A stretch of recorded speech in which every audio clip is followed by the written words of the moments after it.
Jean-François, agriculteur dans la Nièvre depuis les années 80 et 74 ans à la retraite. Comment avez-vous découvert votre maladie?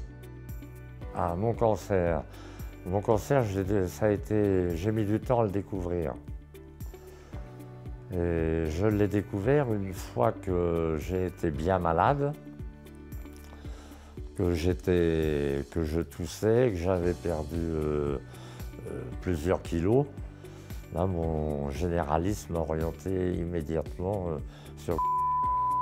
Et alors après, rétrospectivement, j'ai pu, comment dirais-je, retrouver un peu la chronologie du début de mon cancer. Et finalement, le cancer m'a attaqué plus d'1 an avant qu'on s'en aperçoive. Qu'est-ce qui vous a le plus aidé? Qu'est-ce qui vous a le moins aidé? Ce qui ressort un peu de mon expérience, c'est que vous vous retrouvez, au début, vous vous retrouvez seul face au problème. Et puis, quand, dans mon cas, je me suis aperçu que j'étais quand même au bout du rouleau,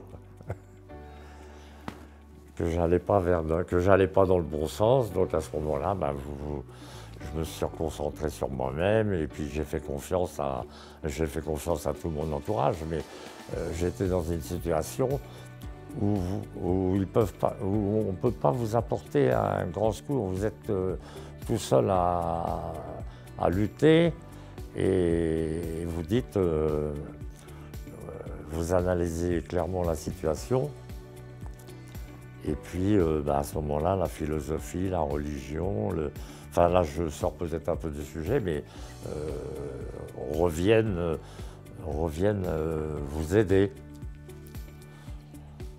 Mais vous vous en remettez à la médecine. Moi, quand j'étais au bout du rouleau, je devais rentrer à une date précise et finalement, j'ai dit à Catherine, tu m'emmènes 4 jours avant la date où je devais rentrer.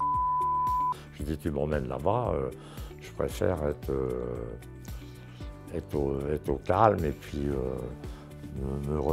me ressourcer et me concentrer sur mon problème. Quels conseils donneriez-vous aux patients? Les conseils que je donne à ceux qui vivent la situation, c'est d'accorder une plus grande importance à la prévention de leur maladie et de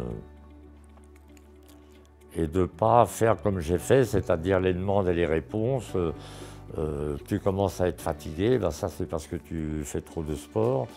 Tu commences à être fatigué, c'est parce que tu fais trop de sport. On ne peut plus et faire du sport et travailler et avec l'âge. Donc non, il faut immédiatement aller consulter et passer les examens pour analyser la moindre modification de la vie, quoi, du comportement.